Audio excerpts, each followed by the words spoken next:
Assalamualaikum warahmatullahi wabarakatuh. Perkenalkan, nama saya Tanti Ananda Putri dari Prodi S1 Bahasa Jepang.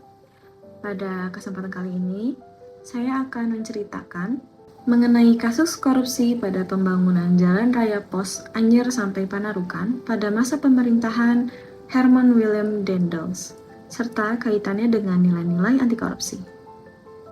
Saya memilih topik ini karena menurut saya, korupsi bukan hanya terjadi di Indonesia saat ini, tetapi sudah memiliki akar sejarah yang panjang.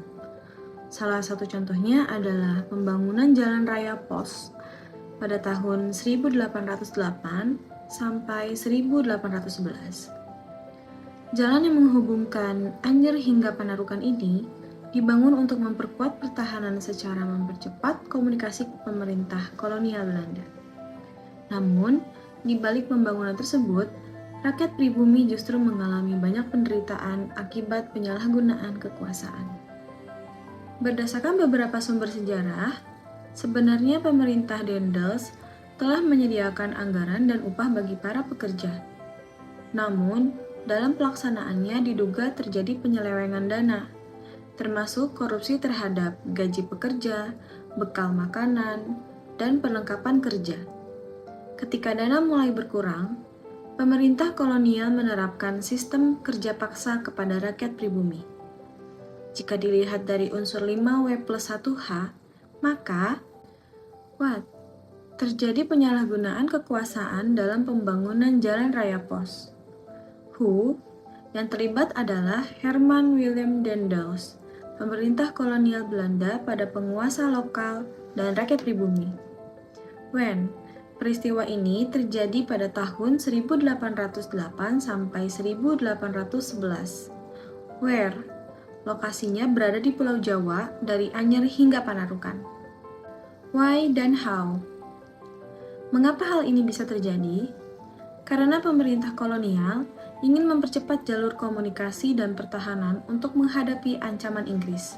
Namun, keterbatasan dana membuat pengelolaan proyek diserahkan kepada para penguasa lokal.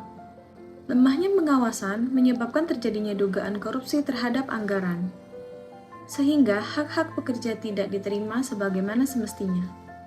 Akibatnya, banyak rakyat dipaksa bekerja dalam kondisi yang berat, menggunakan alat sederhana, bahkan banyak yang jatuh sakit sehingga meninggal dunia. Menurut saya, hal ini menunjukkan bahwa penyalahgunaan kekuasaan dapat menimbulkan penderitaan yang sangat besar bagi masyarakat. Analisis 9 nilai anti korupsi KPK. Berdasarkan analisis saya, hampir semua nilai anti korupsi tidak diterapkan dalam pembangunan Jalan Raya Pos. Pertama, kejujuran, karena diduga terjadi korupsi terhadap gaji pekerja. Kedua, kepedulian, karena pemerintah lebih mementingkan penyelesaian proyek dibanding keselamatan rakyat. Ketiga, tanggung jawab, yang tidak dijalankan dengan baik karena hak pekerja diabaikan. Keempat, keadilan, karena rakyat dipaksa bekerja tanpa mendapatkan perlakuan yang layak.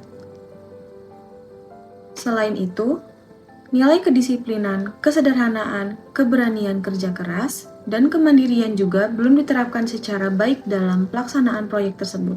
Yang terakhir ada pendapat pribadi dan penutup. Menurut saya, korupsi bukan hanya disebabkan oleh keserakahan, tetapi juga karena lemahnya karakter dan moral seseorang. Oleh karena itu, selain pendidikan akademik, kita juga perlu menanamkan nilai kejujuran, tanggung jawab, kepedulian sosial, serta rasa takut melakukan perbuatan yang merugikan rakyat dan negara. Saya berharap Indonesia ke depan memiliki pemimpin yang jujur, adil, amanah, dan benar-benar mengutamakan kepentingan rakyat. Demikian video dari saya. Wassalamualaikum warahmatullahi wabarakatuh.